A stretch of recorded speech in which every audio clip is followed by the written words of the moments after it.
বাসাতেই যদি পারফেক্ট গোলাপ জামুন তৈরি করতে চান তাহলে এই ট্রিক্সগুলো অবশ্যই ফলো করে বাসায় একবার তৈরি করে দেখবেন। গোলাপ জামুন একদম পারফেক্ট হবে। খাওয়ার পরেও কেউ বুঝতেই পারবে না যে এটা আপনি বাসায় তৈরি করেছেন। মিষ্টি তৈরি করার আগে প্রথমেই শিরা তৈরি করে নেব। তো দিয়ে নিচ্ছি 1 কাপ পরিমাণ চিনি, 2 কাপ পানি। এরপর ফ্লেভারের জন্য দিচ্ছি 2টো সাদা এলাচ। পানিটাকে 3-4টা বলক উঠিয়ে নেব। ব্যাস এই শিরাটা হয়ে গেছে। এটাকে একটা সাইড করে রেখে দেব।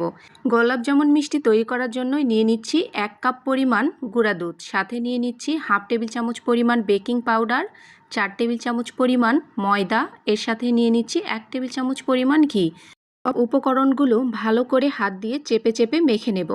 এরপর আমি এর মধ্যে নিয়ে নিচ্ছি একদমই নর্মাল টেম্পারেচারের লিকুইড দুধ। আর অল্প অল্প করে দুধ দিয়ে ডোটাকে মেখে নিতে হবে। তো দেখুন আমি অল্প অল্প করে দুধ দিয়ে ডোটা মেখে নিচ্ছি। আমার এখানে হাফ কাপের থেকেও কম দুধ লেগেছে। এখানে কম বেশি লাগতে পারে। ডোটাকে 5 মিনিটের জন্য একটু রেখে দিয়েছিলাম। আর ডোটা অবশ্যই নরম করে তৈরি করে নিতে হবে। এখন মিষ্টিগুলো তৈরি করে নিচ্ছি। দেখুন একদমই পারফেক্টভাবে এভাবে যদি আপনি গোলাপ জামুন তৈরি করেন, নো ফেল গোলাপ জামুন একদম পারফেক্ট হবে। সবগুলো গোলাপ জামুন বানিয়ে নিয়েছি। এখন এগুলোকে ভেজে নেওয়ার পালা। প্যানের মধ্যে দিয়ে নিচ্ছি বেশ কিছুটা তেল। তেল যখন একদমই হালকা একটু গরম থাকবে, মিষ্টিগুলো দেওয়ার পরে দেখুন একদমই নড়াচড়া করছে।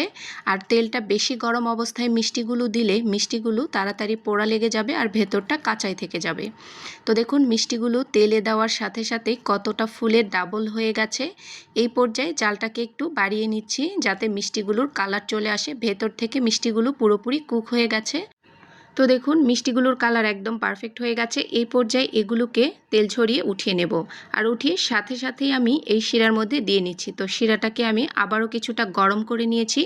এরপর ঢাকনা দিয়ে এটাকে প্রায় 3 থেকে 4 ঘন্টার মতো রেখে দেব। চুলা জালটাকে বন্ধ করে দিয়েছি। তো দেখুন মিষ্টিগুলো একদমই রসে টইটুম্বুর হয়ে গেছে। আর মিষ্টিগুলো দেখতে অনেক বেশি লোভনীয় আর একদমই নরম তুলতুলে রসালো হবে।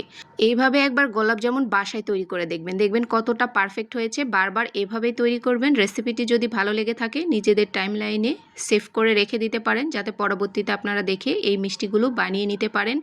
তো দেখেই বুঝতে পারছেন মিষ্টিগুলো কতটা পারফেক্ট হয়েছে। আপনাদেরকে একটু কাছ থেকে দেখিয়ে দিচ্ছি। মিষ্টিগুলো ভেতরেও কিন্তু রসে একদমই টইটুম্বুর। তো সবগুলো মিষ্টি আমি তুলে নিয়েছি। তো দেখুন সবগুলো মিষ্টির মধ্যেই কিন্তু রসে ভরপুর।